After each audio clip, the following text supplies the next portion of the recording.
Welcome to the Tuesday edition of Juan's World, and I promised on Friday to make clotted cream, but it turns out that I can't get the right kind of cream. The cream you need has to be not ultra pasteurized, and I just can't get it. But I did find some 100% milk that is not ultra pasteurized, and I'm going to just try to make something similar to what in India is called Khoia. That is very, very evaporated milk. So I've got it on a gentle simmer. Let's see how we go. You can see it's already turned a little bit yellow on top, and there's a bit of a skin. Not sure. I've done this before, so we'll just have to see. It's on a very gentle simmer. I'm going to keep it on for about an hour, see what happens.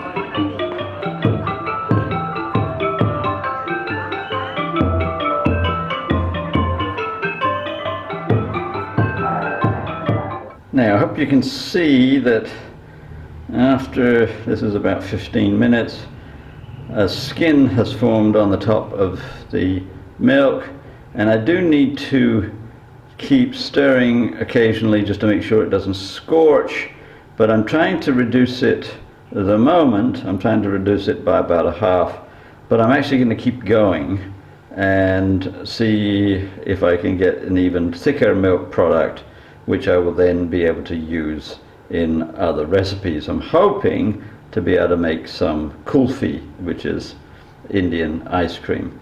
But right now I'm just trying to reduce the milk as much as possible. One of the things that you can see as the process continues is that the skin kind of balloons up a little bit, and I just have to keep an eye on it and stir. Don't want it to scorch on the bottom, and I'll come back in maybe about 20 minutes, see where we are. I did this a very, very long time ago in New York, and I did manage to get it really strongly condensed or evaporated, whatever you want to call it, but it took a very long time, and I'm not as confident this time around, but I do want to eventually get a very, very thick, creamy dairy product which I can then use to make either kulfi, that's Indian ice cream, or other Indian like sweet confections. So we're still moving along. You can see I do take the skin off every so often, and it grows back again. So trying to get things reduced as much as possible. Now you can see that the milk has reduced a tremendous amount, and there's starting to be some solids building up in it, which is where I want to be. Now I'm going to let everything cool, and I will make, I hope, a small amount of ice cream. Now in India they have these special conical molds that they use to freeze the kulfi, but I don't have anything like that, and I might have used something like paper cups, but I don't have any of those either, couldn't find them. But I've got these little fairy cake molds, and they'll do. So typically the kulfi in India is made with pistachios, sometimes in the bottom, sometimes mixed in, so I've put some pistachios in the bottom here. Then I'm going to fill up with the evaporated milk, the Khoia, which is actually quite firm, and I've flavored it with cardamom. You could flavor with a lot of different things, rose water, saffron they use, all kinds of things, but I've used cardamom, which is fairly traditional. Can't get saffron strands, unfortunately. So I'm going to fill up 2 of these, and then I saw a recipe for another way to make Khoia, which is kind of quick and easy, sort of, and I thought, well, I'll give it a go. And here you can see me having a go at it, using heavy cream and condensed milk, which is like whipped together, and I use these to make another batch of ice cream. It's not really Khoia, it's not really Kulfi, but I thought I'd give it a go, and I flavored this with rose water.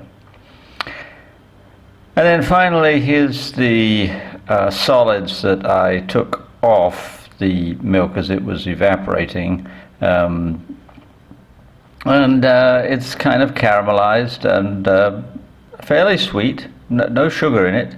It's all the milk sugar, lactose, and I could actually shape this into something of a confectionery kind, but I didn't bother. I just put it in a bowl, and I actually added a little bit of raspberry flavoring, and it was pretty nice too.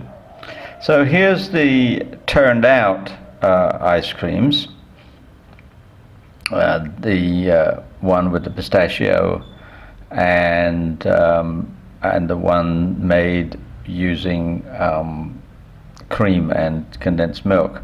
Both very hard. You really actually need a knife to cut through them. They're very, very tough, but they're very sweet and quite delicious.